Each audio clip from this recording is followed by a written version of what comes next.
um assunto para eu falar aqui no workshop, né?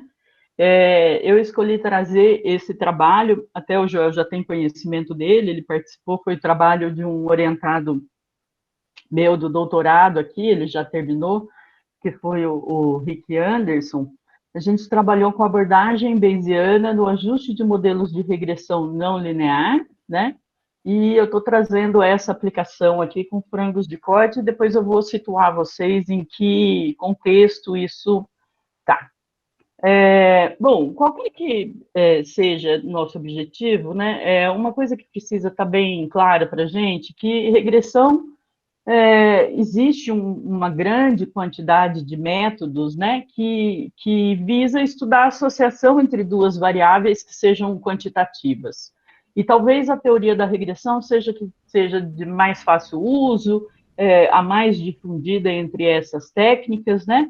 E basicamente o que a gente busca com uma análise de regressão é verificar se existe uma relação funcional, né, se a gente consegue obter essa relação funcional entre uma variável dependente e uma variável, ou mais, né, variáveis independentes, que a gente também chama de variáveis explicativas ou covariáveis. Então, eu vou tentar obter uma equação que explique, ao menos em parte, a variabilidade dessa variável dependente em função da variação de níveis de uma segunda variável chamada, que a gente denota por variável independente, né?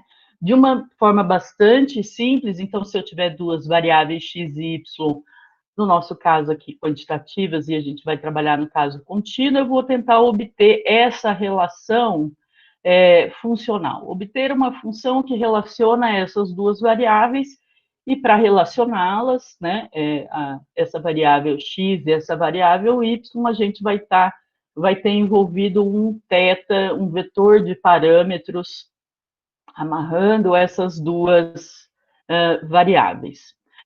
Considerando esse modelo, então, de uma forma mais simples possível, né? Então, o meu y é uma função que depende de uma variável x, a variável que a gente vai denominar como independente, né? E depende de um vetor θ mais um epsilon, onde esse θ é um vetor de parâmetros, né?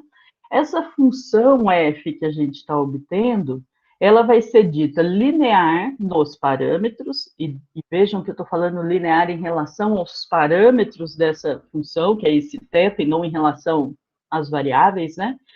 Ela vai ser linear se a derivada parcial dessa função em relação a cada um desses parâmetros que a compõem, o beta0, o beta1, até o beta-k, se essa função resultante for uma função apenas dos dados. Se as derivadas parciais em relação a esses parâmetros for uma função não apenas dos dados, mas ainda contiver parâmetros nessas derivadas, então a gente denomina esse modelo como um modelo de regressão não linear, mas não linear em relação aos seus parâmetros, eu não estou falando da forma dessa função. Eu trouxe alguns exemplos só para a gente entender esse modelo linear ou não linear nos parâmetros, né? Vamos começar com um caso mais simples, onde essa relação funcional, essa equação, é descrita por uma constante, né? Então, é uma reta horizontal paralela ao eixo x, então ela pode ser descrita dessa forma, só como um beta zero, por exemplo. Ao calcular a derivada dessa função em relação a esse parâmetro, essa derivada apenas o número 1, né? Num caso um pouquinho mais geral, que seria um modelo, a equação de reta, onde eu tenho um beta zero, que é um coeficiente linear, mais um beta 1, que é o coeficiente angular dessa reta, vezes a variável independente, quando eu faço as derivadas, então a derivada em relação a esse parâmetro beta zero continua sendo 1, e a derivada em relação ao parâmetro beta 1, x. Então, o que eu tenho aqui como derivada é uma função dos dados apenas, né? Só depende do x, eu não tenho parâmetros envolvidos nessas derivadas parciais. A mesma coisa para o modelo de regressão múltipla ou um modelo de regressão polinomial, onde eu tenho potências de uma mesma variável independente, se eu calcular as derivadas em relação ao beta zero, aqui um modelo quadrático, né? Em relação ao beta 1, fica apenas essa variável x, em relação ao beta 2, uma x quadrado. Mas ainda assim, eu tenho função dos dados apenas. Então, toda vez que eu calcular essas derivadas parciais em relação a cada um dos parâmetros do modelo, e essas derivadas dependerem apenas dos dados, a gente diz que a gente tem um modelo linear nos parâmetros. Em contrapartida, quando eu faço essas derivadas, e aqui, nessas expressões, aparecem os parâmetros, pelo menos um parâmetro, a gente fala que esse modelo é um modelo não linear nos parâmetros. Por exemplo, dois casos apenas, né? Aqui, se eu faço a derivada em relação ao parâmetro beta zero, então eu tenho uma derivada igual a 1, uma derivada em relação ao parâmetro beta 1, que está aqui nesse modelo, ele vai ser o termo que o acompanha, então vai ser exponencial de beta 2x, já apareceu um parâmetro. Bastava essa derivada para eu já saber que esse modelo é um modelo classificado como um modelo de regressão não linear nos parâmetros. Mas vamos ver as outras derivadas, né? Se eu fizer a derivada desta função em relação ao parâmetro beta 2, então eu tenho uma coisa um pouco mais complexa, né, de derivada, e ela depende do parâmetro beta 1 e do parâmetro beta 2. Essas derivadas, onde depende desses parâmetros, vai interferir diretamente na hora que eu for usar o algoritmo para estimar, obter estimativas para esses parâmetros. Quanto mais emaranhado isso aí, mais complexo é o processo de estimação, tá? As funções trigonométricas também, né, também tem uma forte relação entre os seus parâmetros, então em todas elas, tá vendo? Relação em beta zero, relação a beta 1, a derivada em relação a beta 2, todos eles dependem de parâmetros do modelo, tá? Então essa é a principal diferença entre um modelo, quando a gente fala que trabalha com um modelo de regressão, seja linear nos parâmetros ou não linear nos parâmetros. Toda a teoria de estimação, ela foi desenvolvida para parte de modelos lineares nos parâmetros, né? E o que a não linear faz é tomar isso emprestado para que a gente possa obter estimativas e fazer o ajuste desses modelos aos dados. Mas qualquer que seja a minha forma, o meu modelo, os objetivos de uma regressão, se a gente pode resumir isso, pelo menos em alguns tópicos, seria o de predição, ou seja, se eu tiver algum valor da variável independente que não estivesse inicialmente no estudo e eu queira fazer uma predição da variável resposta, eu posso estar interessado em seleção de variáveis, ou seja, eu tenho uma infinidade de variáveis independentes e eu quero selecionar quais aquelas que interferem de forma mais intensa na variabilidade da variável resposta. Eu posso estar interessado em estimação, obter as estimativas dos parâmetros ou realizar inferência, que é você retornar para a população os resultados que você obtém a partir de uma amostra, né? Bom, qualquer que seja, eu vou estar um pouco mais interessada nessa parte de estimação, eu não vou abordar os outros objetivos, eu vou me prender a esse processo de estimação de parâmetros, né? E aí começou a confusão. Quando eu fui montar os slides, aí eu passei uns 4 dias, né, nesse slide, então eu chamei ele de slide confusão, né? Por quê? Por onde a gente começa quando vai falar em estimação? Primeiro eu defino estimação pontual, estimação por intervalo, ou primeiro eu tenho que falar qual a abordagem que eu vou usar, mas eu também tenho os métodos que são paramétricos, não paramétricos, semiparamétricos. Eu também tenho os métodos de obtenção dos estimadores, que são as fórmulas, né, para o beta 0, para o beta 1.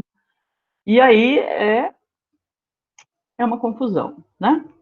Eu acho, ao meu ver, que tudo isso está entrelaçado. Não tem como construir um organograma e falar, olha, daqui eu divido desse jeito, daqui eu divido desse jeito, porque nós emprestamos várias coisas em relação à abordagem, em relação aos métodos, em relação à obtenção de estimadores, e aí, ao meu ver, isso tudo está relacionado, né?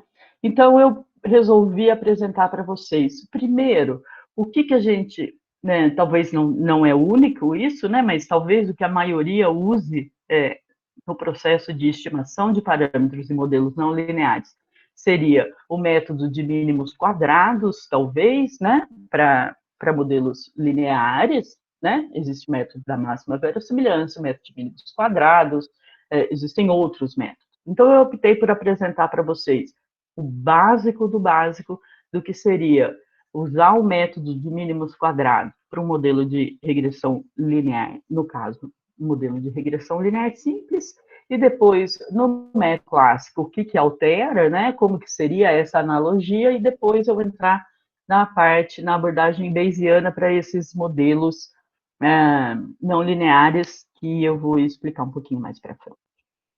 Então, basicamente, eu coloquei o básico do básico, né? Eu não vou entrar em teoria muito aprofundada, simplesmente para a gente entender o contexto que a gente está. Então, considerando um modelo de regressão linear simples, então ele é um modelo linear nos parâmetros e ele é um modelo linear em relação à variável x e y, a relação descrita entre as variáveis x e y, também uma equação de reta.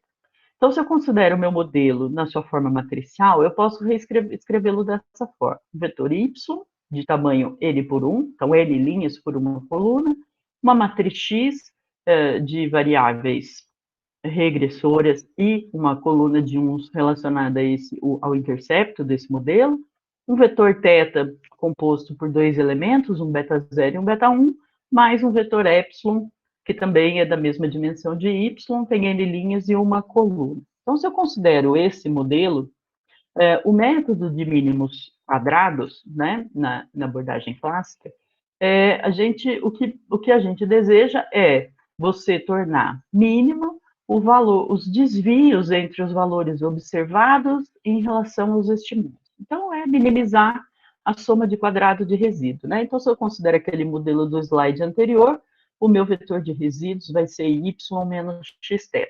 E, matricialmente, tentar minimizar isso aqui significa minimizar esse produto aqui, né? Epsilon θ, epsilon transposto, vezes epsilon. O modelo de regressão não linear, bom, a única diferença é que neste modelo aqui eu consigo escrever essa f de xθ como produto dessa matriz x pelo θ, e no não linear eu não consigo, né? Eu tenho um vetor aqui de funções, né?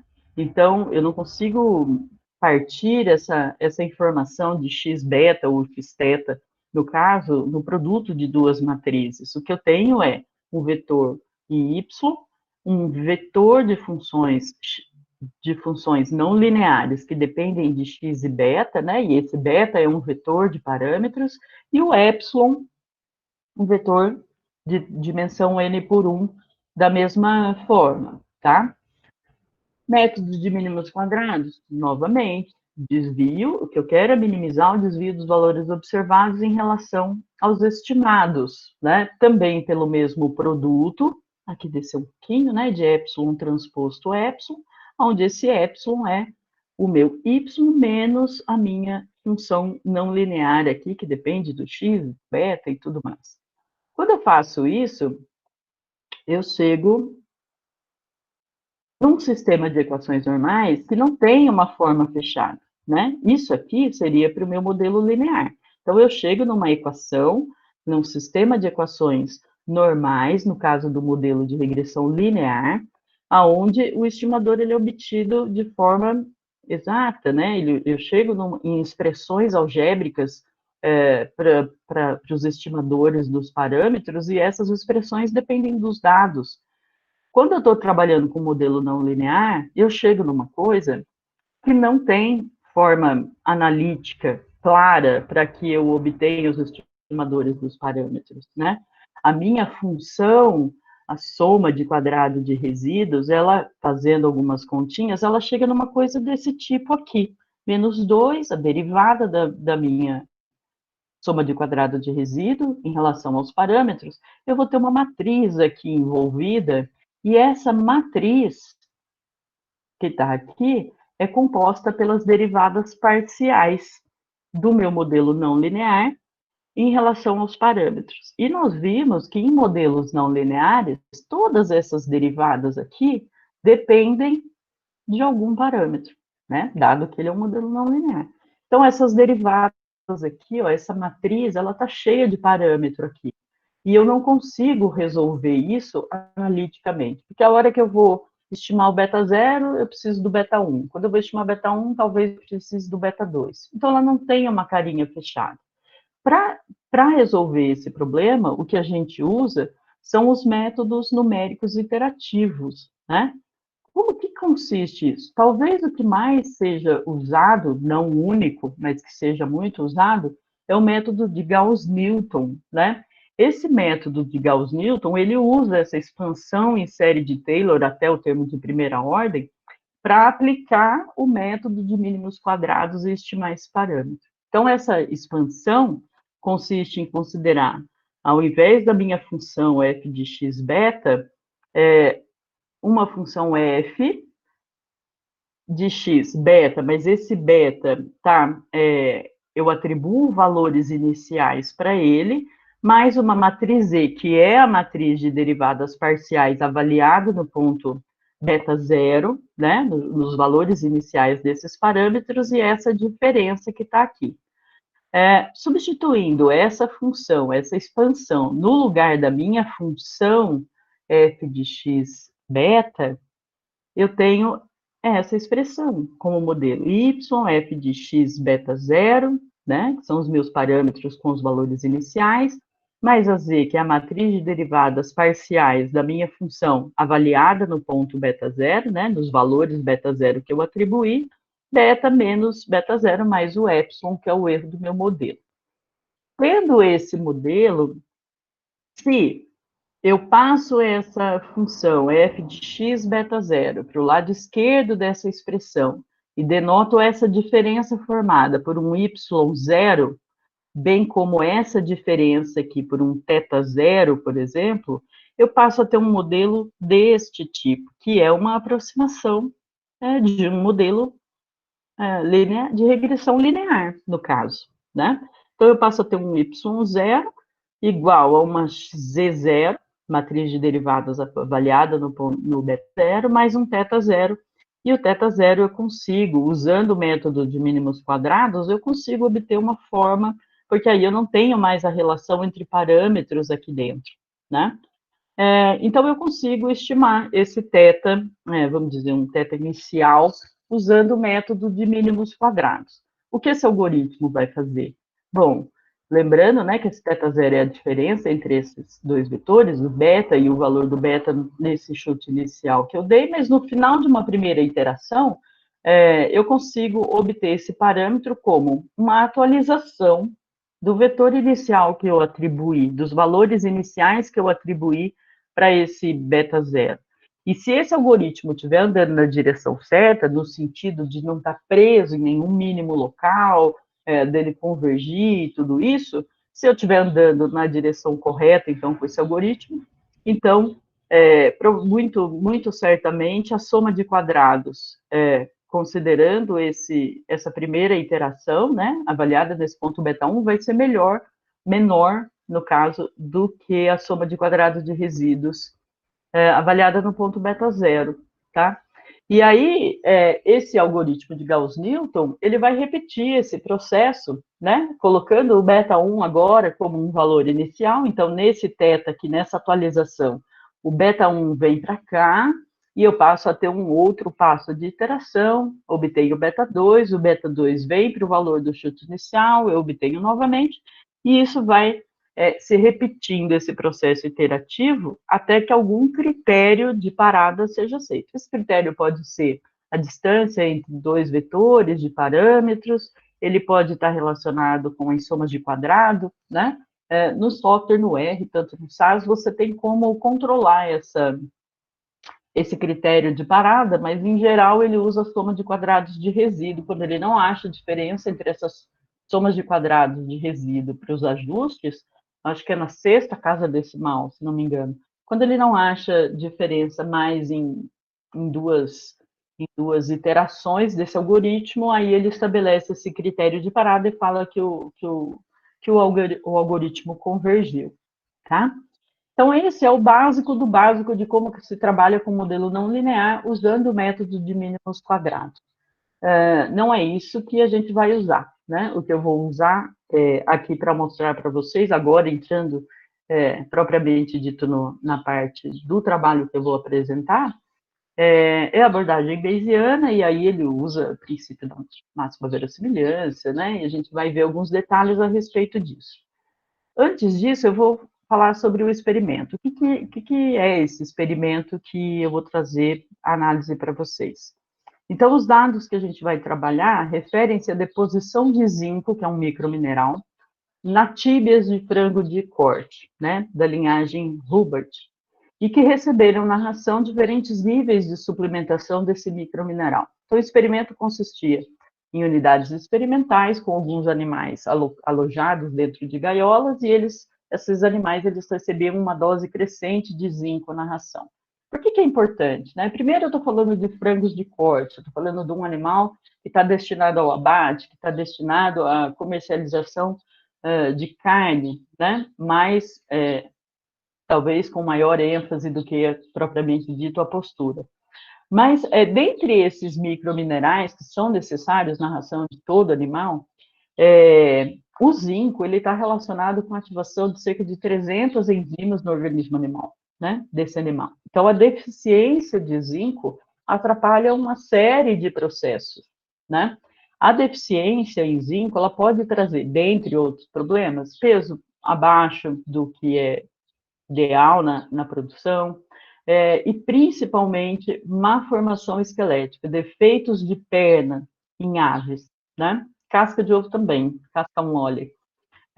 Mas essa deficiência, essa má formação esquelética, deficiência em pernas, é uma coisa muito prejudicial quando esse animal está destinado ao consumo de carne de frango, que é muito grande no Brasil. Em contrapartida, se eu não ofereço, se eu ofereço esse zinco em baixas proporções, eu tenho esses problemas com animais. Mas se eu ofereço demais, para não ter o risco desse zinco não depositar nos ossos, né? Se eu ofereço demais, eu posso ter, primeiro, um prejuízo em termos de custo, né? Eu posso estar desperdiçando esse micromineral, porque tudo aquilo que não for utilizado pelo animal vai ser excretado nas fezes ou na urina, né? E você corre o risco aí de contaminação de solo, reservas de água e tudo mais. Então, só para a gente saber, eu vou estar falando de deposição desse zinco na tíbias de frango de corte, né? Ossinho da coxa, né, gente? Aquele fininho que a gente engasga na hora de comer um frango assado chama fíbula, né? Aquele espetinho. E aquele osso grossinho da coxa chama tíbia, né? Então, eu vou estar avaliando a deposição desse micromineral aqui na tíbia desses animais. Bom, o experimento, ele foi conduzido. Aqui foi quando eu tomei conhecimento desses dados. Não são dados recentes, né? São dados antigos, vários autores já trabalharam. Foi quando eu tomei conhecimento dos dados e não, na verdade, quem conduziu o experimento, né? A primeira análise que eu vi a respeito desses dados de deposição foi com o Douglas, que também foi aluno do programa aí em Lavras, né? Em 2000, acho que foi a dissertação de mestrado dele que ele trabalhou com esses dados de deposição. Mas esse experimento tinha sido conduzido antes ainda, se eu não estou enganada, na Universidade Federal do Rio Grande do Sul. Então, ele é mais antigo do que 2000 ainda, né? Mas foi um experimento instalado num delineamento inteiramente casualizado, com 8 repetições. Então, na verdade, ele tinha 8 gaiolas com animais. Dentro de cada gaiola, ele tinha 12 animais alojados. Então, eram pintinhos de um dia, da linhagem Hubbard. E no 27º dia, eles selecionavam 2 aves, aleatoriamente. Essas aves eram abatidas, a tíbia, né, a coxa do frango, ela era escarnada e refrigerada para depois analisar essa deposição de zinco. Lá atrás, eles analisaram esse experimento, segundo esse delineamento, com os tratamentos estruturados num esquema fatorial 9x2. Então, eles tinham 9 dosagens de zinco, de suplementação desse micromineral na ração e 2 sets. Então, eles trabalharam com macho e fêmea. E também trabalharam, se não me engano, com tíbia e e acho que trabalharam com a fíbula também, com aquele espetinho da coxa de frango. Nessa análise, tanto do Douglas, que é do Resende 2000, como a análise inicial, foi feita lá, né, no Rio Grande do Sul, eles conseguiram ver que não havia uma diferença nessa deposição em termos de sexo, não havia interação e não havia efeito de macho e fêmea para essa deposição naquela época, né? Então, nesse experimento, vocês vão ver lá na frente, que ao invés de eu ter 8 repetições, eu considerei 16, porque eu juntei os machos e fêmeas para fazer o ajuste desse modelo. E essa aqui eram as dosagens, as suplementações de zinco na ração desses animais. Então, ia desde 0 ppm de zinco na ração até 120 ppm de zinco na ração. Eu tenho 9 dosagens. Bom, e o modelo, né? Os modelos usados para descrever essa parte de deposição mineral em ossos de animais ou exigências nutricionais são modelos de regressão segmentada. Particularmente, o que eles usam é um modelo de regressão segmentada com um platô de resposta que eu já vou mostrar para vocês. Mas o que eles usam esses modelos de platô de resposta estão dentro de uma classe maior que chama modelos de regressão segmentada. Esses modelos segmentados, eles se caracterizam por apresentar uma mudança estrutural. Então, existe um ponto de troca. Antes desse ponto de troca, a evolução dessa variável, ela tem uma direção, né? E após um ponto de troca, você passa a ter uma outra estrutura modelando esse conjunto de dados. Então, um caso bastante simples é onde eu tenho 2 segmentos de reta, né? Então, a minha variável resposta, ela é descrita para valores de x antes de um ponto de troca por uma equação, por uma reta, né? Com um coeficiente linear e uma determinada angulação, e depois desse ponto de troca, ela é descrita por outro segmento de reta. Então, essa é a definição de modelos de regressão segmentada. Um caso particular desses modelos é o modelo de regressão segmentada com platô de resposta, né? Esses modelos com platô de resposta, eles são muito utilizados na área zootécnica para determinar exigência nutricional, né? Então, para a deposição de minerais, de nutrientes, energia metabolizável, eu já vi, fitase, né? Eu já vi várias aplicações desses modelos na área animal. Mas também é bastante utilizado na experimentação para estudar determinação de tamanho ótimos de parcela, né? Eles também são bastante utilizados na nossa área da experimental. Esses modelos, eles se caracterizam por quê? Por apresentar esse ponto de troca, né? E a partir desse ponto de troca, então seria o segundo regime para descrever a evolução dos dados, ele é uma constante, né? Ele é uma linha horizontal paralela ao eixo da abscissa a partir desse ponto de troca. O que faz bastante sentido quando a gente fala de deposição de nutriente, porque a partir do momento, enquanto esse animal ele é deficiente naquele nutriente, então essa deposição ela continua aumentando. A partir do momento que ele não apresenta mais deficiência nesse micromineral, essa deposição nos ossos ela cessa, né? Então ela passa a ser descrita por um platô de resposta.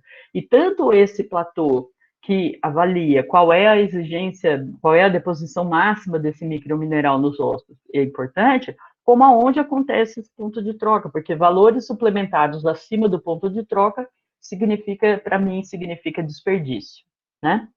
Então, esses gráficos com platô de resposta têm um porém para eles, que a gente precisa tomar muito cuidado. Esses gráficos, eles apresentam quinas nas interseções desses segmentos, desses regimes, né? Então, neste ponto de troca, em geral, se eu não fizer nenhuma suposição, eu tenho quinas nesse modelo. E quina, para mim, não é uma coisa boa do ponto de vista estatístico. Por quê? Porque eu não vou ter derivada nesse ponto de mudança, né? E sem essas derivadas contínuas nessa parte fixa do modelo, os métodos de estimação e inferência, eles ficam comprometidos, né? Além do que não faz sentido eu pensar numa mudança tão repentina assim do ponto de vista biológico, né? Então a gente tem que fazer algumas suposições nesse ponto de troca para que a gente tenha um modelo plausível e que a gente consiga fazer o ajuste. Então eu trouxe 2 modelos que a gente trabalhou. Um modelo que chama modelo de regressão quadrático com platô de resposta e um modelo não linear com platô de resposta. Esse modelo quadrático, então, ele tem um segmento o primeiro segmento dele é descrito por um modelo de regressão, uma parábola, né? Um alfa mais um beta xj e um gama xj ao quadrado, antes desse ponto de troca, que seria para mim o x0, e depois desse ponto de troca ele viria descrito por um platô, né? Por uma reta horizontal que seja paralela ao eixo x para valores maiores do que x0. Então, no nosso contexto, esse y e j, ele tem dois índices, esse índice identifica qual é o animal, né, o iésimo animal no qual eu estou determinando essa deposição de zinco. Então, aqui vejam que tem 16, porque eu juntei os machos de fêmeas, né, e J igual a 9, que são as 9 suplementações que poderiam receber. Alfa, beta e gama, os parâmetros do primeiro regime, e P, um parâmetro do segundo regime, que seria o meu platô de resposta, né? No contexto animal, seria a deposição máxima desse micromineral na tíbia desses animais. Bom, então, para garantir que essa função ela seja contínua e diferenciável desse ponto de troca x0, que é importante para mim, o que a gente precisava? Estabelecer esse platô no ponto de máximo do primeiro segmento, né? Então, o meu platô é dado por alfa mais beta no ponto x0 mais gama no ponto x0 ao quadrado. Então, eu estou igualando o meu platô no ponto de máximo dessa função. E por quê? E obtendo aonde que é esse máximo, né? Derivando y em relação a x, eu vou ter, igualando a zero, eu vou ter, naquele ponto, estabelecendo que tem uma derivada ali, uma tangente nesse ponto x0, existindo essa derivada. Né? Então, a derivada do meu modelo vai ser beta, porque eu estou derivando em relação a x, para achar esse ponto crítico, na verdade, né? Vai ser um beta mais 2 vezes gama vezes x. Então, colocando o x0 nesse ponto de máximo, eu chego que o meu x0, o meu ponto de troca, ele pode ser determinado como uma função dos parâmetros desse modelo de regressão quadrática, né? Ele pode ser determinado como menos beta sobre 2 gama, que é o ponto máximo, é o x do vértice, né, de uma parábola.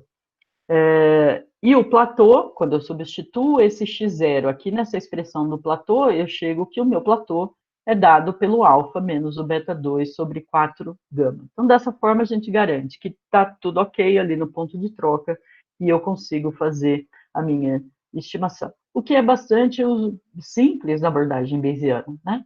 Uma vez que eu vou gerar cadeias para os parâmetros alfa, beta e gama, e eu consigo facilmente determinar quais seriam as cadeias, a gente vai ver isso, em função desses parâmetros, né?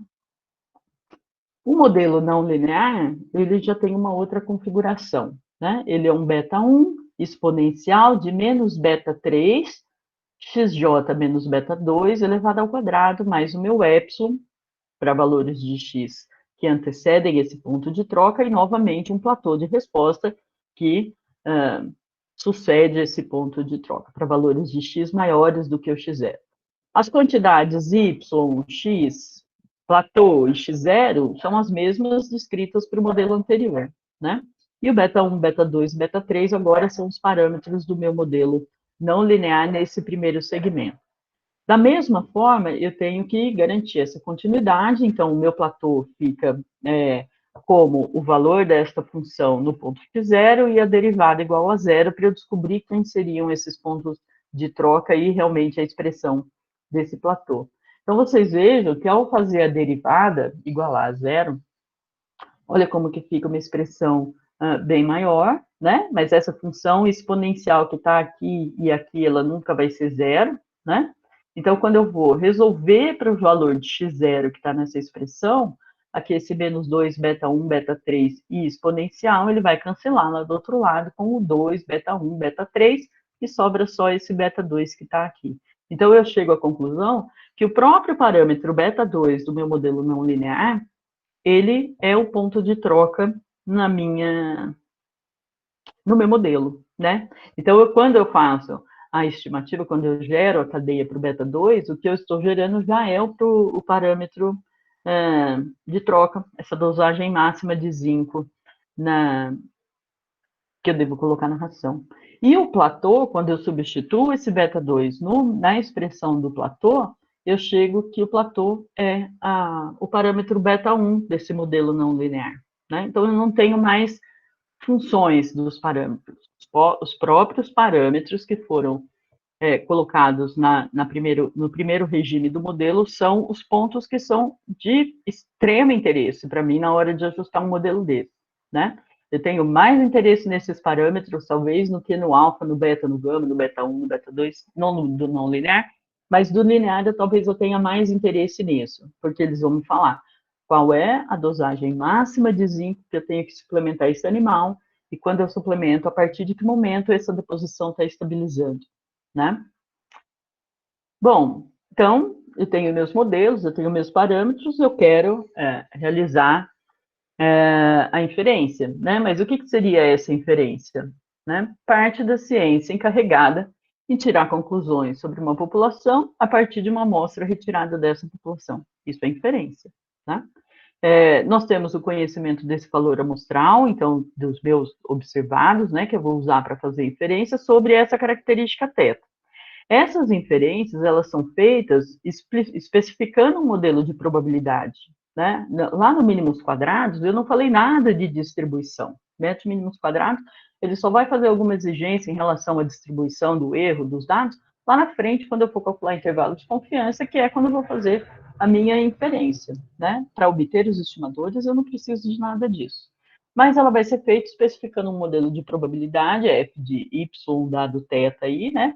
Que vai determinar como, para um dado valor de θ, né, as probabilidades de diferentes valores de y são distribuídas. Então, o que a gente tem é o princípio da máxima verossimilhança, né? Os meus parâmetros aí, essa função, ela acaba sendo uma função dos parâmetros, né? Então, dado aquela amostra, qual que é essa probabilidade associada, né? Confere uma alta probabilidade para o valor observado de y, eles que são mais prováveis do que os valores que conferem uma baixa probabilidade, que é o princípio da máxima verossimilhança. Mas quando a gente fala no contexto geral da inferência bayesiana, ela funciona muito parecido do que, ao meu ver, do que se faz na abordagem clássica, né? Eu tenho um parâmetro populacional θ também, e eu quero fazer inferências para esses parâmetros que eu estou estimando, né?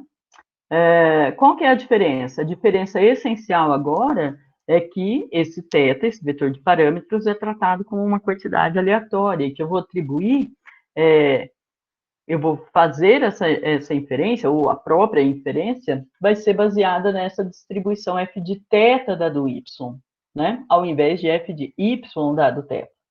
Para atingir isso, eu preciso especificar adicionalmente essa distribuição a priori de probabilidades, né? E ela vai representar o quê? A crença que eu tenho sobre a distribuição desse parâmetro θ antes de observar os dados. Isso é um procedimento genuinamente bayesiano. Não sei quem são os dados e eu preciso de uma informação em relação a esse parâmetro que vai refletir a minha crença, né? Associada à incerteza que eu tenho desses parâmetros, antes de observar os dados. Mas vocês vão ver que eu não sou genuinamente bayesiana, né? Eu usei a informação dos dados para atribuir isso, eu vou falar um pouco mais na frente. Mas toda essa teoria, ela está fundamentada em cima do teorema de Bayes. O que esse teorema de Bayes fala? Então, se eu tenho A e B, dois eventos, onde a probabilidade desse evento A ela é uma probabilidade positiva, né? Não pode ser igual a zero, não pelo fato da probabilidade, mas ela está no denominador, então ela não pode ser zero. Esse teorema, em aplicações, o papel dele é reverter esse condicionamento, né, dos eventos. Ou seja, ele mostra como que essa probabilidade condicional de B dado A está relacionada com o condicionamento inverso, com a de A dado B. E o que a gente quer fazer na inferência bayesiana é exatamente isso. Eu tenho f de y dado θ, mas eu quero reverter isso para a inferência baseada na distribuição de θ dado y. Então, eu vou usar o teorema de Bayes para fazer essa reversão. Escrevendo em termos de variáveis aleatórias, o teorema de Bayes, ele tem essa forma aqui, que talvez seja mais conhecida, tratando de variáveis contínuas, né? Então, eu tenho uma f de θ dado y, essa f de θ dado y é a distribuição a posteriori, ela é escrita como uma informação prévia a respeito desses parâmetros, que é f de θ, e eu vou falar sobre ela, vezes f de y dado θ, dividida pela f de y. Essa função f de y, até o momento, ela não depende, ela está integrada aqui, ó, integral desse numerador em relação a θ, então é uma função que não depende do meu parâmetro θ, né? Se a gente for ver a bibliografia, ele fala em uma constante normalizadora, onde garante que a integral dessa distribuição vai ser 1. Então, a gente pode, de forma resumida, né, ou em outras palavras, falar que essa distribuição a posteriori, né, de θ dado y, ela é proporcional ao produto dessa verossimilhança pela informação a priori, tá? Os 4 passos característicos para trabalhar com a inferência bayesiana, né? Especificar a verossimilhança do modelo, então eu preciso assumir isso. Eu preciso determinar essa priori, essa f de θ, vou obter a posteriori, a distribuição a posteriori, e realizar a inferência a partir dessa distribuição. Então, para o meu modelo, eu tenho 2 modelos, o quadrático com platô de resposta e o não linear com platô de resposta. E vocês vão ver que ainda dentro desses dois modelos, a gente considerou 2 situações. O meu modelo quadrático com platô de resposta, a gente assumiu uma distribuição normal, então eu tenho essa função de verossimilhança, que não é simples, ela tem as 2 partes do meu modelo. Então, eu tenho o produtório, com o i variando de 1 até esse x0, nessas 2 colchetes, né? O que significa isso? Esse número é o maior inteiro não superior ao x0. Então, é um ponto antes do x0, um ponto inteiro antes desse x0 que eu também vou estimar, né? Então, antes desse x0, ele vai assumir essa forma, y menos a primeira parte do modelo, que é o modelo quadrático. Do x0 mais 1 até o n, que é o final, ele vai assumir y menos o platô, né? Que é a segunda parte do meu modelo. Então, eu fazendo as devidas operações, eu chego numa verossimilhança deste formato aqui. Tal dividido por 2 sigma, n menos 2, e essa soma considerando as 2 partes do meu modelo, antes e depois do meu x0. Para o não linear, eu também tenho essa composição na verossimilhança. Eu vou ter até o ponto x0, quer dizer, o maior inteiro não superior a x0, dada por esse resíduo ao quadrado aqui, né, y menos essa parte determinística do modelo, e depois y menos p, que seria o meu platô. Bom, e em relação à distribuição a priori, né?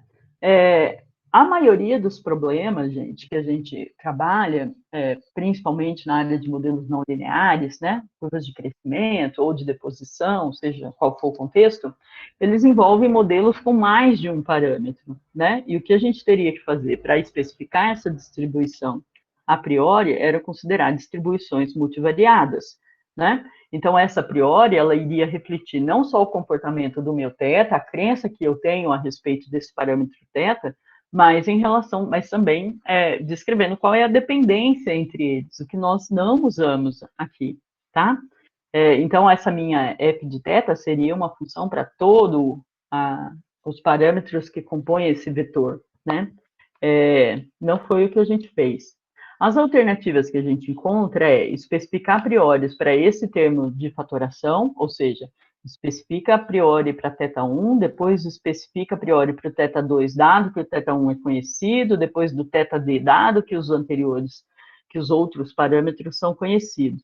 E supondo independência entre os parâmetros, seria outra alternativa, então essas condicionais que estão aqui, ó, ficam só o produto das priores para os parâmetros de forma marginal, né? F de θ1, uma priori para o θ1, uma priori para o θ2, uma priori para o último parâmetro, no caso, supondo independência. Então, foi exatamente isso que a gente fez. Supôs independência, que a gente ainda está trabalhando é ver como incorporar essa priori multivariada, porque eu tenho bastante parâmetros, os parâmetros são correlacionados, né? Mas especificamos as priores. Para o modelo de regressão quadrático, A gente usou, para os parâmetros, o alfa, o beta e o gama, que são os parâmetros da primeira parte do modelo, a gente atribuiu priores normais, né? Os hiperparâmetros, eu vou mostrar quando eu acessar a rotina para vocês, a gente usou informações sobre a análise de dados prévia que tinha desses dados, né? Então, eu tenho trabalhos, o Douglas não foi o último, tem o trabalho original, tem o trabalho do Douglas, que trabalhou com esses dados, tem o trabalho da Renata, que também foi aluna do programa em Lavras, orientada do Lucas, né, que também trabalhou com esses dados, mas utilizando regressão não paramétrica, né, regressão isotônica. Então, a gente tinha algumas informações a respeito dessas análises e resolvemos atribuir essas priores normais, e no lugar dos hiperparâmetros, né, então, para essa aqui, eu teria uma média para o parâmetro alfa e uma precisão, né, que é o recíproco da variância, a gente usou as informações que a gente já tinha dessa análise de dados prévia, né? Então, eu peguei a estimativa do parâmetro, o desvio padrão, né? Então, nessas análises, a gente pegou as estimativas de mínimos quadrados ou da não paramétrica, onde a gente tinha essa informação, para esses parâmetros que utilizaram esses mesmos modelos, né, para ajuste só com abordagem clássica, e usamos essas estimativas como hiperparâmetros dessas distribuições priori. Então, eu usei para a média, para mi alfa, que era esse hiperparâmetro, a média da distribuição normal atribuída para o parâmetro alfa, eu usei a estimativa desse parâmetro no trabalho, onde eu achei mais completo foi no trabalho da Renata, e o desvio padrão que ela apresentava para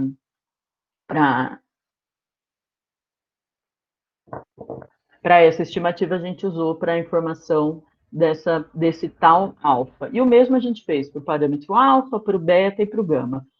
Para o parâmetro de precisão, a gente atribuiu uma gama, né, com o parâmetro A tal e B tal aí, a gente colocou uma a priori gama, mas bem espalhada, né, com pouquíssima informação, porque realmente a gente não assumiu nenhuma. A gente assumiu a distribuição, mas com os parâmetros definidos, a gente deixou essa a priori bem espalhada e pouco informativa para o tal. Para o não linear, a gente fez a mesma coisa para o beta 1 e beta 2, eu apresentei só para o beta 1, mas a gente fez a mesma coisa para o parâmetro beta 2, atribuiu uma normal e utilizou a estimativa de mínimos quadrados de outros trabalhos, como hiperparâmetros, para obter esses hiperparâmetros, e por beta 3 é uma taxa, né? Esse beta 3 no modelo não linear é um número que varia entre 0 e 1. Então, a gente atribuiu uma distribuição beta. Também peguei a formulação da beta, que o R usa, e para a média da beta e para a variância da beta, que são em função dos parâmetros A e B, a gente usou essas expressões da média e da variância da beta para obter esses valores de alfa e beta, que são os hiperparâmetros dessa distribuição. O tal, a mesma coisa, a gente usou uma gama bem espalhada como priori, tá? Bom, retomando então, a partir do momento que eu tenho a minha verossimilhança e a minha priori estabelecidas, a minha distribuição a posteriori vai ser a combinação dessas duas informações, priori mais a informação dos dados, né?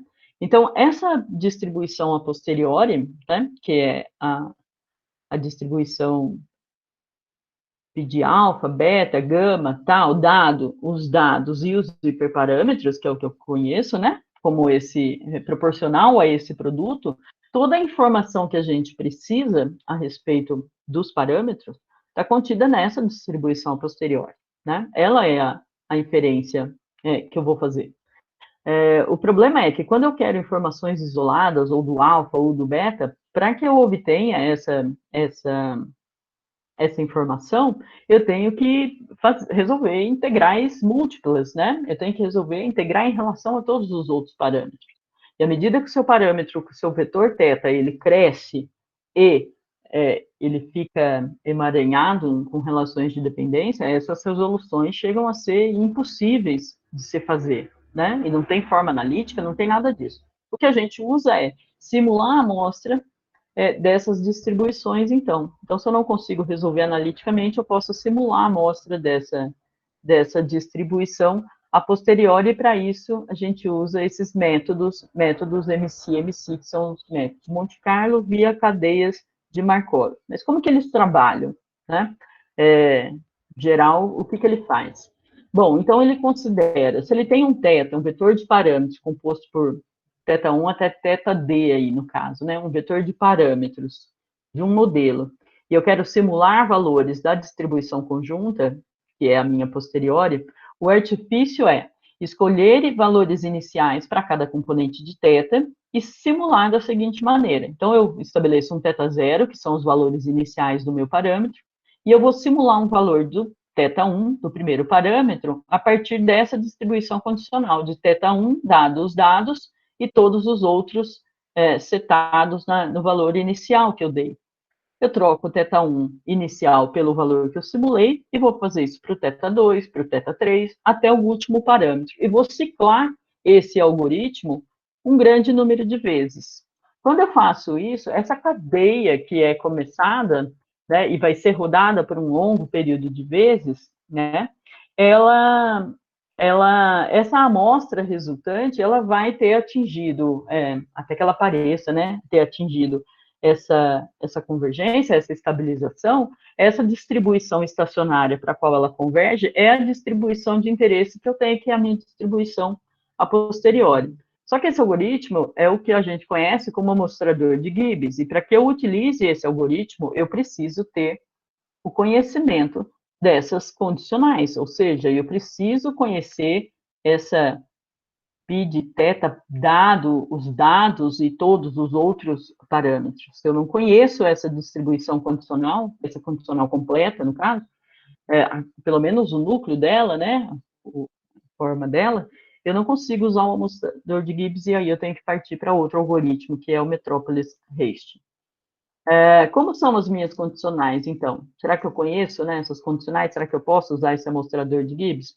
Bom, para o modelo de regressão quadrático, a condicional completa aqui para o meu parâmetro alfa, ela tem esse formato composto pelo pedaço da verossimilhança com a priori, já que os parâmetros são independentes das outras priores. Quando eu vou obter essa condicional, ela desaparece dessa expressão, né? Eu não a considero. Então, ela fica o pedaço da verossimilhança com o pedaço da priori que eu estabeleci, mas eu não consigo juntar isso e reconhecer isso como núcleo de uma distribuição conhecida. Então, para o meu parâmetro alfa, eu não consigo usar o Gibbs, para o meu parâmetro beta, também não, para o meu parâmetro gama, também não, e para o meu parâmetro tal, a hora que eu faço as manipulações a respeito com a priori e a verossimilhança, eu chego que isso é o núcleo de uma distribuição gama, com parâmetro n sobre 2 mais alfa tal, e parâmetro b como beta tal, mais todo esse pedaço. Então, aqui seria o único lugar que eu usaria o amostrador de Gibbs. Para todos os outros, para gerar as amostras, eu teria que usar o Metropolis Hastings. E como que funciona o Metrópolis? Bom, o Metrópolis, ele é de uma forma parecida, diríamos, que o amostrador, só que ele tem uma probabilidade de aceitação, né? Então, como que ele funciona em termos bem gerais? Ele gera um valor de uma distribuição auxiliar ou de uma distribuição proposta, já que eu não conheço a carinha da minha posteriori, e ele aceita o valor gerado com uma determinada probabilidade, né? Com isso, ele garante a convergência dessa cadeia para a distribuição de equilíbrio. Então, ele começa com uma iteração lá no T0, né? Especifica um valor inicial para aquele vetor de parâmetros e vai gerar um valor θ dessa distribuição que de alguma coisa dado θ, né? E vai calcular essa probabilidade de aceitação, que é o alfa θ θ'. Esse alfa θ θ', ele é o mínimo entre 1 e essa razão. Essa distribuição que a gente usa aqui é a própria distribuição a posteriori, na maioria das vezes, né? Então, ele vai, se esse valor calcula essa probabilidade e gera um valor de uma uniforme 0,1. Se esse valor da uniforme for menor do que essa probabilidade de aceitação, então ele aceita esse novo valor para a cadeia, e caso contrário, ele rejeita e faz outro passo. E ele também vai gerar essa cadeia essa amostra de valores de θ, ok? Para o meu modelo não linear, da mesma forma que o modelo quadrático, olha, eu tenho um problema com as minhas, não tenho problema, né, mas eu não conheço a forma das condicionais, então, eu coloquei aqui para o beta 2, mas é a mesma coisa para o beta 1, né, eu tenho posteriores que eu não conheço, o núcleo dela, que eu não consigo identificar nenhuma distribuição conhecida, então, tanto para o beta 1, como para o beta 2, como para o beta 3, eu vou ter que usar metrópolis e para o parâmetro tal o amostrador de Gibbs, com esses novos parâmetros da gama.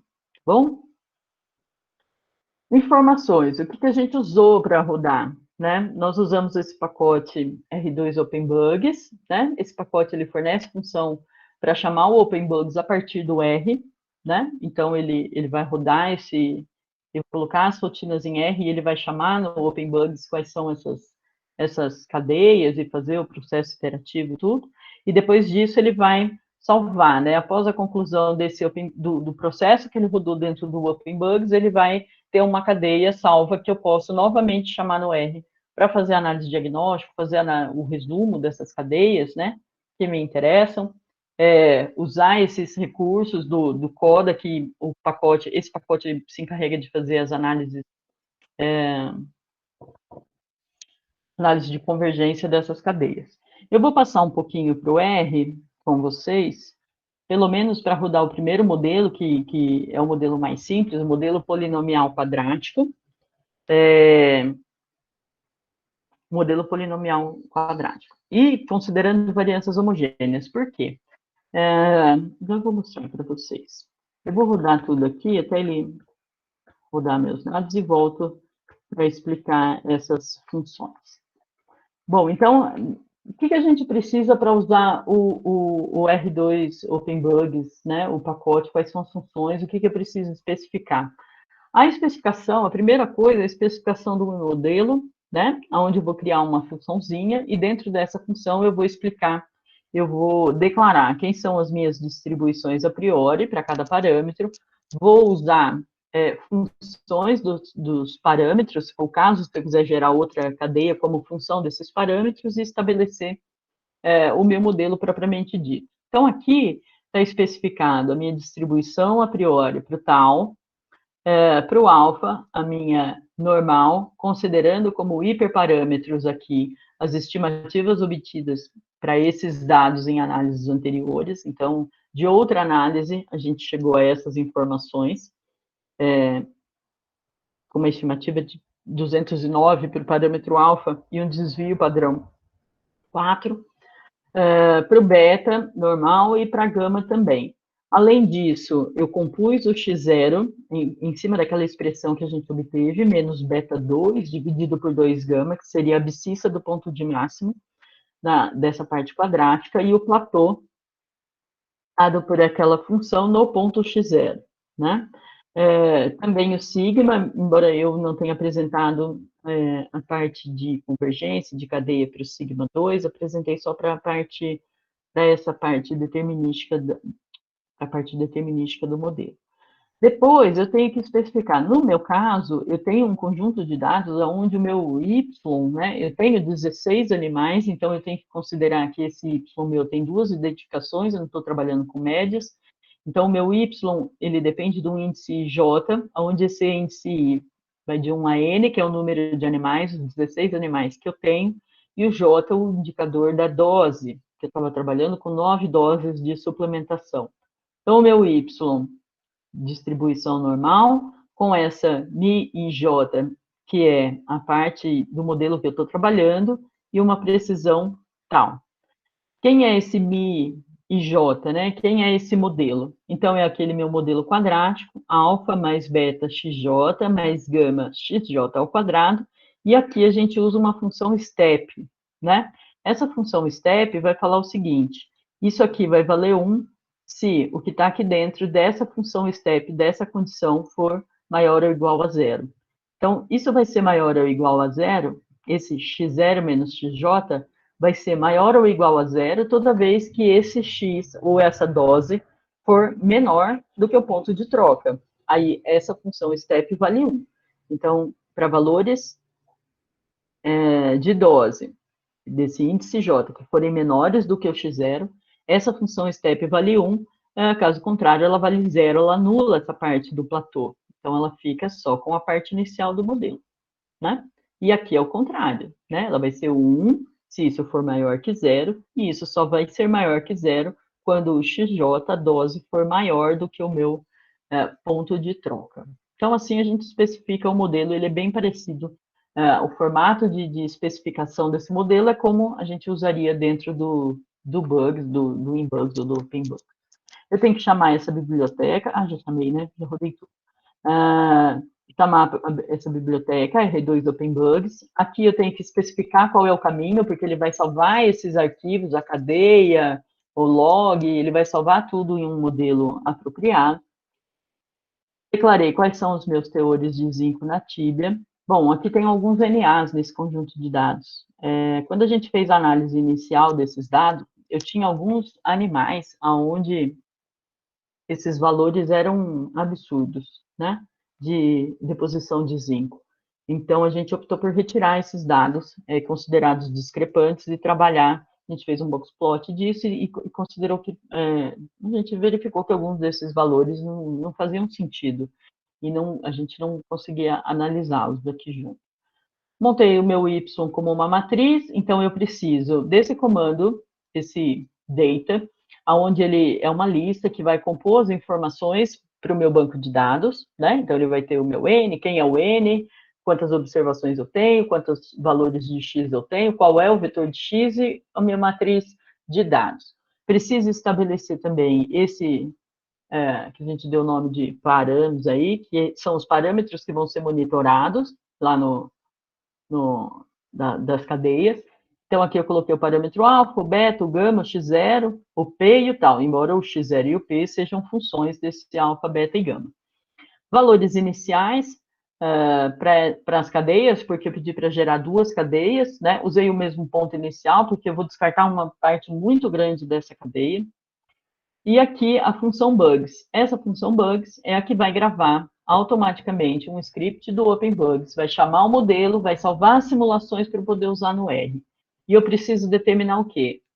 Meu conjunto de dados, os valores iniciais, os parâmetros que eu quero monitorar, aonde está gravado aquele arquivo de modelo, o meu modelo, o número de iterações, e esse número refere-se ao tamanho da minha cadeia, né? Já considerando o salto, né? Então, eu quero que, ao final, ela tenha 10.000 valores, eu quero duas cadeias, e eu quero que seja dado um salto de 10 para ele pegar. Então, dentro do Bugs, ele vai fazer no processo de atualização, ele vai gerar os valores e só vai salvar a cada 10 valores gerados. Então, no final, a minha cadeia tem tamanho 10.000 e o salto foi de 10. Esses comandos Cloud Package aqui, eu estabeleço ele em T se eu quero pegar depois essas cadeias para fazer uma análise de convergência dentro do R. Esse debug igual a F, ele fala para não abrir o bugs enquanto está rodando. Se eu deixar no true, na hora que eu rodar, ele abre o bugs aqui na tela para eu ver o que está acontecendo lá no processo. O DC, para eu avaliar a qualidade de ajuste desse modelo, e o summary, aqui são opções, né? Basicamente, o que a gente precisa, número de iterações, número de cadeias e o número de salto. O resto são opções. Então, quando eu faço um print aqui, ó, desse objeto que eu coloquei a função, o resultado do bugs, ele vai soltar para mim qual é o endereço. Junto desse endereço, num arquivo temporário, tem a função log, tem um arquivo log.txt. Por quê? Desculpa. Quando eu coloco esse coda package igual a true aqui, ele não solta um resumo imediato para mim desta função. Então, se eu pedir um print bugs aqui, print out, ele não vai soltar o resultado das cadeias para mim, ele vai falar onde essas cadeias estão salvas. Quando eu coloco o coda package igual a false aqui nessa linha de comando, aí a hora que eu pedir um print out, ele solta o resumo dessas cadeias para mim, tá? Então, eu preciso sabendo aonde estão as cadeias e junto a elas tem a função log, eu vou, com essa função bug logs, pedir um resumo disso para mim. Então, as minhas cadeias estão lá, quero aumentar aqui só um pouquinho. Aqui. Então, ele vai soltar para mim a média dessas cadeias, o desvio padrão associado, né? Vai soltar o critério aqui que eu usei para comparação desses modelos que a gente ajustou, o D e C, né? E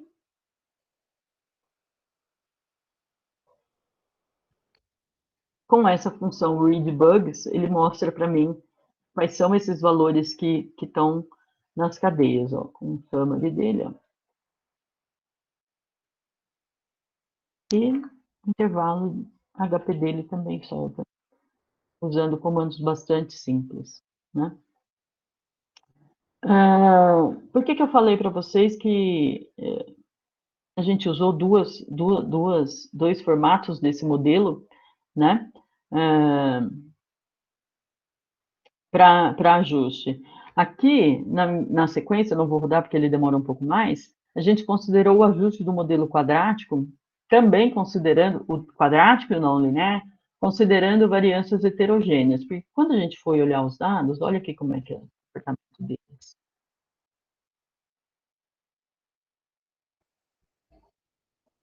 Eu sinto uma estabilização, né? Eu consigo ver uma estabilização nesse teor de zinco, mas eu também consigo ver uma heterogeneidade de variâncias muito grande para esses dados, né?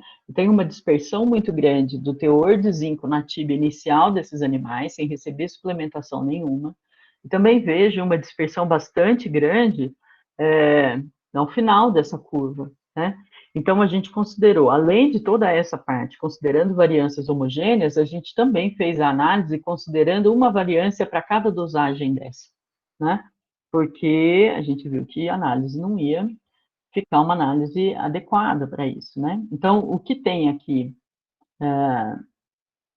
nos meus resultados considerando variâncias homogêneas e não homogêneas, né? Então, esses aqui são os comandos mínimos que a gente precisava lá no bug, só para ver que para o modelo quadrático eu pedi 20 mil iterações, né? Então, esses valores, eles vêm correlacionados, né, da cadeia de Markov, duas cadeias e salto de tamanho 10. E para o não linear, eu precisei de uma cadeia de 50 mil e um salto 350, até que eu encontrasse uma função de autocorrelação que fosse para zero, porque esses parâmetros eles estavam bem correlacionados, essas gerações. Né? Então, aqui eu tenho os resultados para o meu modelo polinomial, meu quadrático com platô de resposta, considerando as variâncias homogêneas e variâncias heterogêneas, onde eu atribuí uma variância para cada parâmetro. Lá no R, como que a gente faz isso? Desculpa, eu esqueci de mostrar aqui, ó.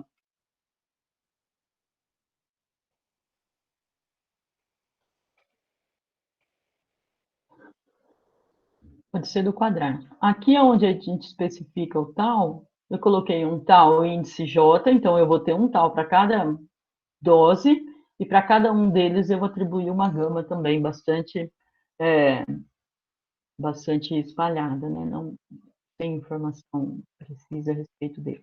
Para poder ajustar esse modelo. E na hora de pedir para monitorar, eu monitorei cada um deles, dando um chute inicial para essa precisão também. Então, o que a gente chegou como resposta, né, para análise desses dados? Então, eu tenho as médias a posteriori dessas cadeias que foram geradas, e o que a gente percebe é que, para o modelo polinomial quadrático, independente de eu considerar variância homogênea ou heterogênea, a média dessas cadeias estão muito próximas, né? Usando ou não a heterogênea, né? Então, usando uma variância, eu cheguei que a média da cadeia alfa, o parâmetro alfa foi em 209, assim como a heterogênea, e desvio padrão também bastante próximo, né? Uma redução aqui para o beta, né? Outra redução um pouco mais considerável para o gama, e os meus dois parâmetros que eu tenho maior interesse. Então, eu chego que uma média para essa cadeia composta, né, do platô composta por alfa, beta e gama, né? Eu cheguei nesse valor para o platô de 290, mas considerando heterogênea, 289. Isso só o modelo polinomial quadrático.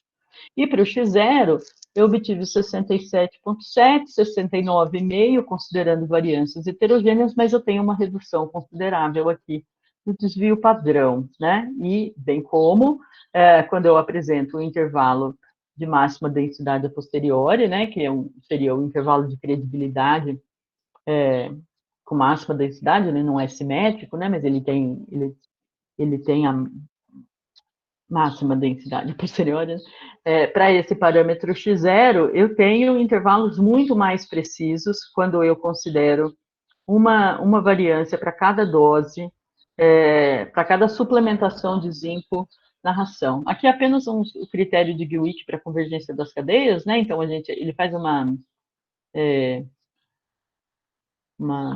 fala,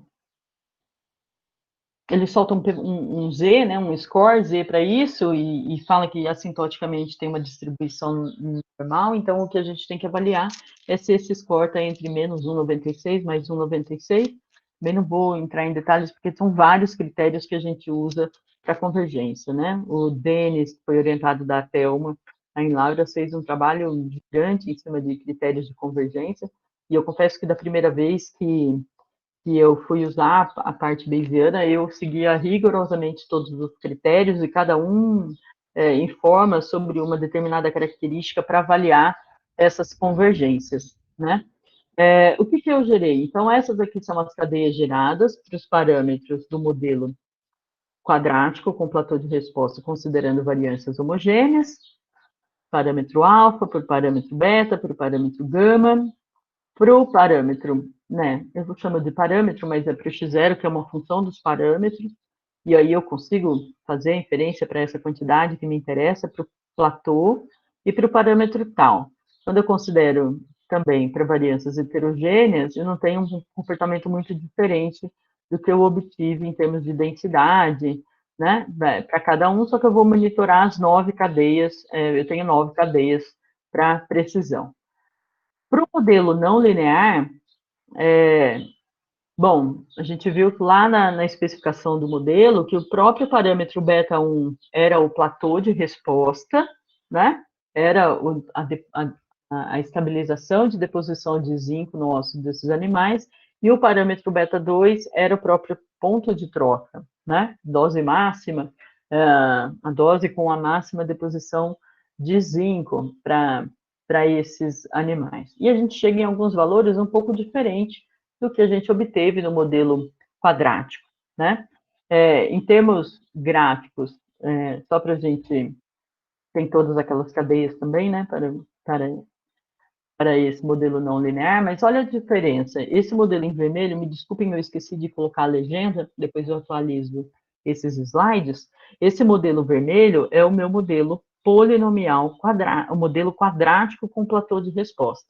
E o em azul é o modelo não linear com platô de resposta. Então, essa linha pontilhada que está aqui identificando qual seria o valor na abscissa é o ponto de troca, o ponto onde estabiliza essa deposição, onde estabilizaria essa deposição de zinco para esses animais. Então, eu tenho um platô um pouco mais alto para modelo polinomial, para modelo quadrático, com platô de resposta e um x0 menor, mas eu tenho, em compensação, para o modelo não linear, um platô um pouco mais baixo e uma dose de zinco um pouco maior. Quando eu considero os intervalos de credibilidade, o intervalo de máxima densidade, né, o HPD para cada um desses parâmetros, o que a gente vê é isso aqui.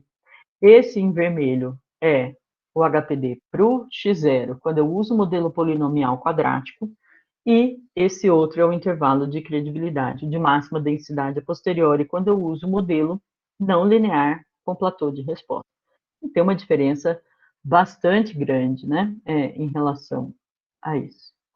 Aqui eu plotei só o platô desses dois modelos, com o intervalo HPD para o platô, usando o modelo polinomial quadrático e o não linear, e considerando variâncias heterogêneas. Então, quando a gente considera uma variância para cada dose, a gente vê que esses dois x0 eles chegam mais perto um do outro, mas o mesmo comportamento em relação ao intervalo HPD, considerando esses dois modelos. O modelo polinomial, o modelo quadrático com platô de resposta, e o modelo não linear com platô de resposta, principalmente em relação ao x0.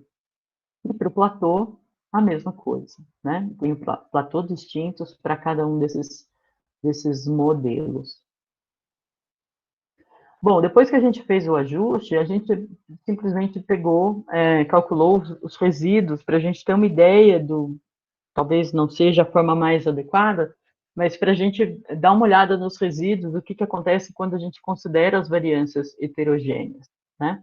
Então, a gente tinha um resíduo bem espalhadinho aqui para valores preditos baixos, assim como alto, e isso é um reflexo daquele comportamento dos dados e do modelo ajustado. Mas quando a gente considera variâncias heterogêneas, esses resíduos aparentemente ficam melhor distribuídos, né, em torno do zero, quando eu considero esse modelo. Tem o custo computacional, né? A gente demora bem mais para conseguir o ajuste considerando variâncias heterogêneas. Bom, conclusão, não há, né? Eu sempre falo isso, nada é concluído, né? A gente tem algumas recomendações e vários outros estudos para continuar, né? É, eu acho que o modelo não linear com platô de resposta, embora o custo seja maior, em termos de qualidade, eu não chamei atenção, mas o DIC, considerando variâncias heterogêneas, é o mesmo para o modelo quadrático com platô de resposta e o modelo não linear com platô de resposta, considerando variâncias heterogêneas. O valor do DIC é o mesmo para os dois, né?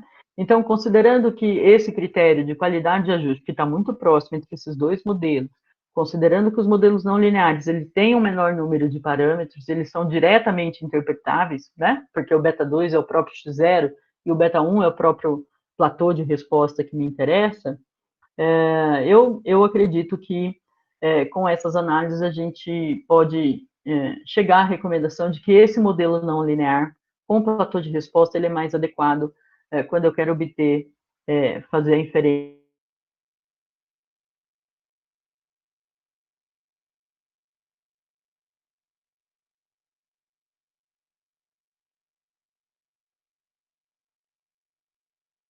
para esses parâmetros de distribuições para o x0. Na verdade, no modelo não linear, a gente assumiu que o x0, por ser um parâmetro do modelo, ele tinha uma priori normal, né? O beta 2 tinha uma priori normal, e o beta 1 também tinha uma priori normal, essa informação, mas a razão desses, os pontos de máximo e mínimo de uma função quadrática, eles não têm, né? Esses pontos críticos descritos pelo máximo de uma função quadrática, ele não tem distribuição normal, né? A distribuição desses pontos críticos, ela é assimétrica, né?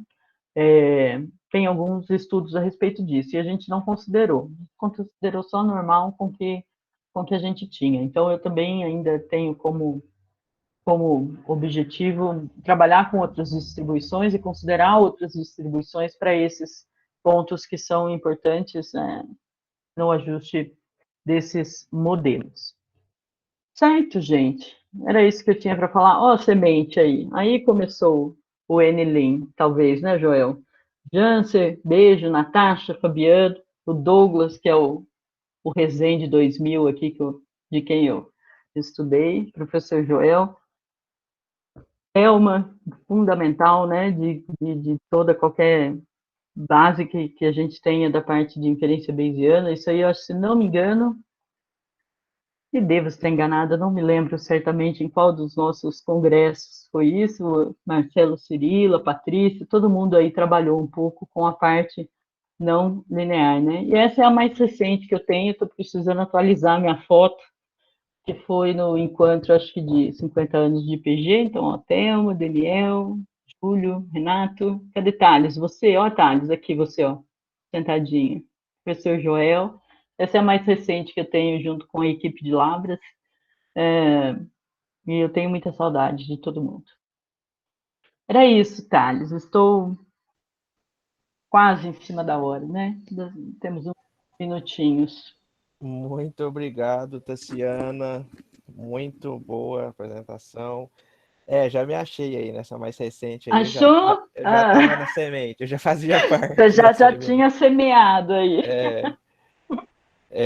Pessoal, dúvidas sobre a professora Tassiana? Se quiserem perguntar no chat, abrir o microfone, fiquem à vontade. A gente só vai organizando a hora que um está falando, o outro.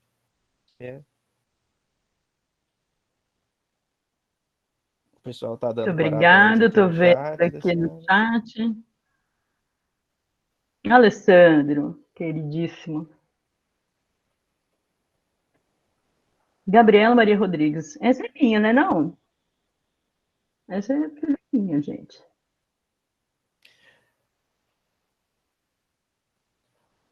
Muito Você... obrigada, gente, a todos.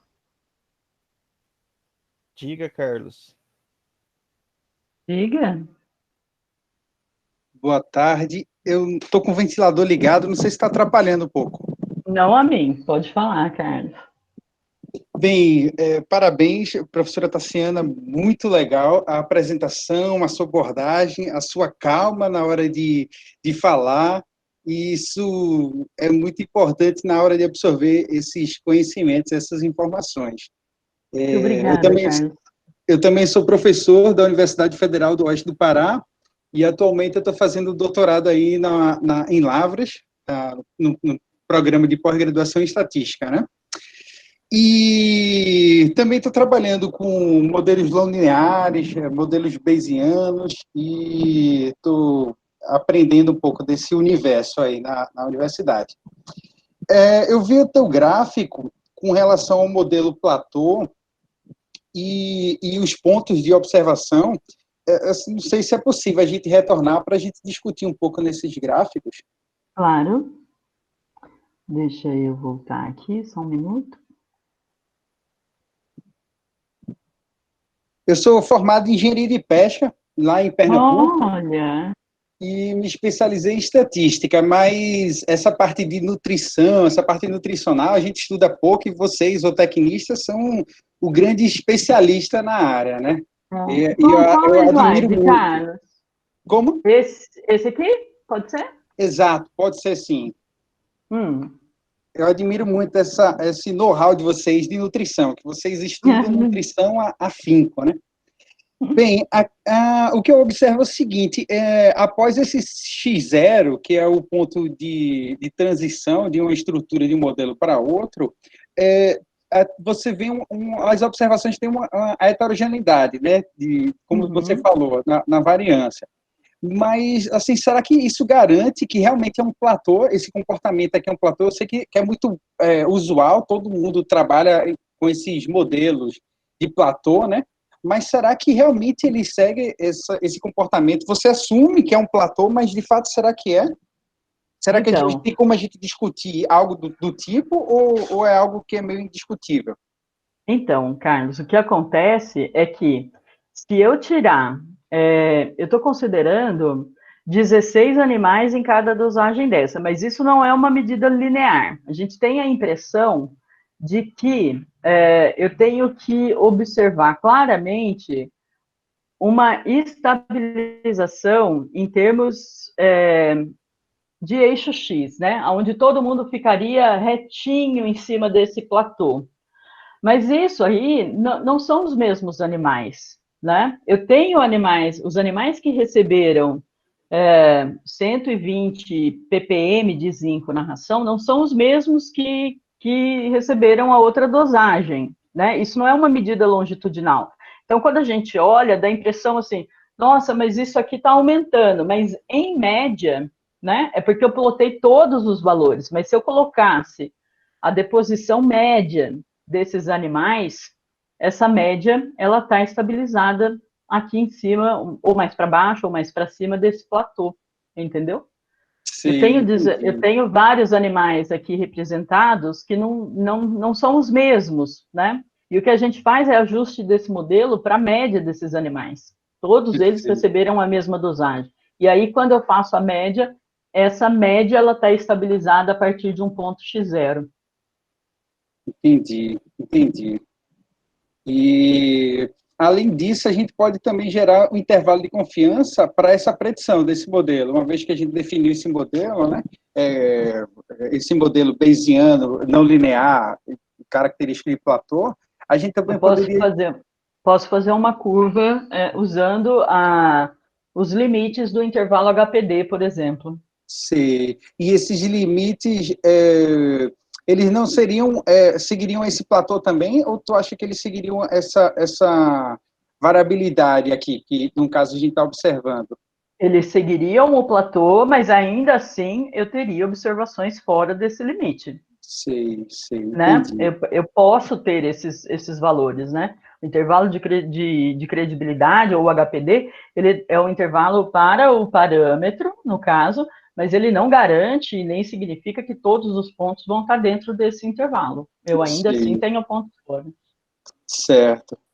E, professora Tassiana, a senhora já ouviu falar também no algoritmo, no método de Hamiltoniano, que estão utilizando muito no modelo Stan, o pessoal que está utilizando muito, acho que também na Exalc alguém já trabalhou com Corvírio, com o modelo Stan e os modelos bayesianos. Sim, sim. O professor Christian aqui está trabalhando bastante com essa parte, com o Stan, né? Eu não, confesso que não trabalhei, não tenho informação sobre esse algoritmo para falar. Eu já faço fortemente a recomendação para todos que gostam dessa área e têm curiosidade, porque realmente é algo muito interessante, sabe, que o pessoal está trabalhando ultimamente, e acho que nos últimos 4 anos, 3 anos, está crescendo bastante aí na comunidade científica. Bem, parabenizo aí Muito pela sua obrigada, apresentação, hein? Carlos. Show Muito de obrigada bola. pela recomendação. Vou atrás disso. A gente vai mantendo contato aí, que eu gostei muito Ah, da eu sua espero. apresentação. Eu espero. Obrigado, professor Tales. Tchau, tchau. Obrigada a você. Foi bom, Carlos, que você viu que a professora Tassiana comentou que o Christian está trabalhando. Talvez Sim. a gente possa conseguir contato com ele também sobre isso. O Carlos é orientado da É. Isabela.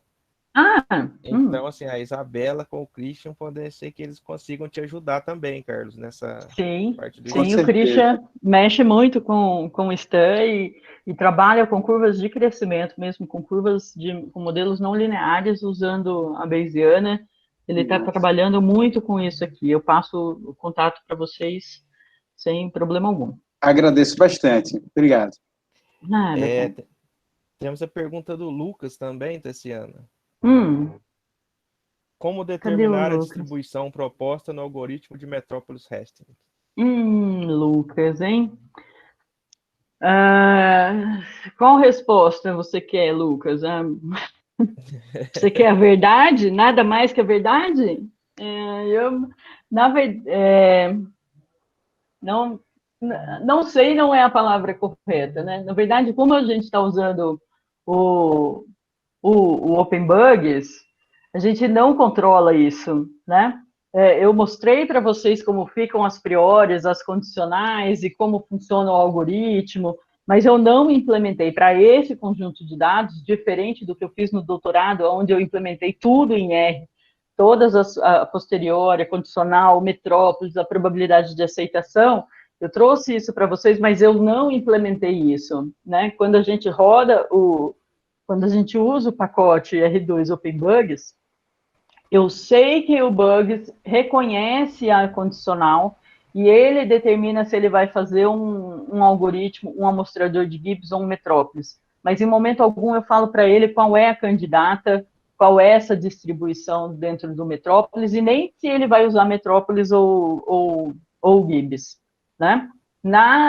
Quando eu implementei no doutorado, aí eu precisei falar qual era essa candidata. Aí, no meu caso, quando eu estava trabalhando com esses modelos de degradação ruminal, eu coloquei, dependendo do parâmetro, eu usei normal e gama para a distribuição proposta, né? Mas do R2 Open Bugs, a gente não especifica qual que é, nem se vai ser Gibbs ou Metrópolis. Ele que reconhece e faz usa o algoritmo mais conveniente para análise. A verdade, essa é a verdade, Lucas.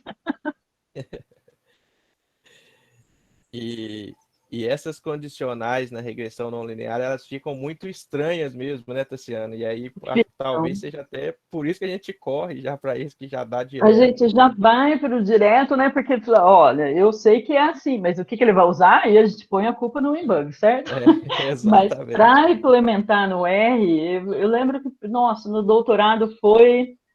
São dias e dias, né? Até que você roda um, mas isso assim, você roda com amostra de tamanho 1000, aí rodou, aí você fala, ah, não, tá, agora só falta aumentar. Quando você põe o negócio para aumentar o número de cadeias, aí você passa, né? Eu me lembro que Aí, a época do doutorado, a Natasha estava rodando, acho que Bayesiano, só que o dela era um caso muito mais complexo. Acho que, se não me engano, ela teve que vir aqui em Piracicaba para usar o computador, o roteador, o, sei lá, a nuvem, sei lá como é que era na época, mas o pessoal, a gente não conseguia nem rodar. Demorava demais para rodar, né? Hoje as coisas estão um pouco mais rápidas, mas mesmo assim, o custo computacional é bastante grande, principalmente quando a gente está nesse contexto de modelos não lineares, né? Porque aí você olha as derivadas, elas estão todas amarradas, e isso vai se perpetuando lá na condicional, na posteriori, né? E isso tudo tem que ser levado em consideração. talvez esse seja o ganho do Stan, que o Carlos comentou aí mesmo. Eu também nunca mexi, não, estou vendo com ele e isso. E aí talvez a gente conversar com o Christian sobre isso. Talvez uma própria palestra sobre o Stan aqui Opa, no, tenho no NLean, a certeza. gente Eu divulga. assisti, eu assisti uma dele há pouco tempo atrás, que ele fez com o pessoal da Paraíba, se não me engano. Não vou falar, não vou saber certinho, porque o que eu mais fiz esses últimos tempos foi participar de live, certo? Exato. Eu já não lembro mais qual que é. Mas ele descreveu certinho como usa o STAM em modelos de crescimento animal. Foi uma palestra muito legal. Básica, bem tranquila, com aspectos bem básicos, mas bem esclarecedor a respeito disso. E, Com certeza ele. e se vocês me permitem, professor Tales e professor Tassiano, já que a gente está comentando, é que, Sim. de fato, no algoritmo Gibbs e o Metrópolis, assim, você tem a amostragem numérica e você está ali interessado em conhecer aquele espaço paramétrico, muitas vezes você tem até um sistema, um critério de decisão que ajuda também nesse processamento do computador computacional, né? Mas a grande vantagem do modelo hamiltoniano, do algoritmo hamiltoniano do Stan, é que ele dá prioridade e tentar mostrar bastante o cume da distribuição, onde a gente muitas vezes está interessado no intervalo, né, e numa estimativa pontual. É claro que ele também amostra todo o espaço paramétrico, mas se você tem mais amostragem no cume, por exemplo, desse espaço paramétrico, você consegue ter algumas inferências um pouco mais precisas e uma convergência um pouco mais rápida. Então, eu achei interessante esse algoritmo que o pessoal está comentando muito por causa disso. Então, quando eles trouxeram essa solução, foi para tentar ajudar um pouco mais nesse gasto computacional que, de fato, para modelos não lineares e para modelos até mais complexos, com uma estrutura hierárquica muito maior, você tem um gasto computacional muito grande. Né? Então, Sim, acho sim, É isso interessante aí. essa abordagem. sim. Muito bom. Bom, obrigado, Tassiana. Já mais alguma dúvida, pessoal? Bom, então agradecer novamente a Tassiana, obrigado pelo convite. Eu que agradeço demais. Tivemos até emoções aí no início, né? Isso é Demais, bom. ó, chorou, né? Não tem como, Isso é né? ótimo. É, e agradecer novamente, assim, por ter aceito. O professor Joel, acho que tinha saído, a internet dele caiu, não sei se ele conseguiu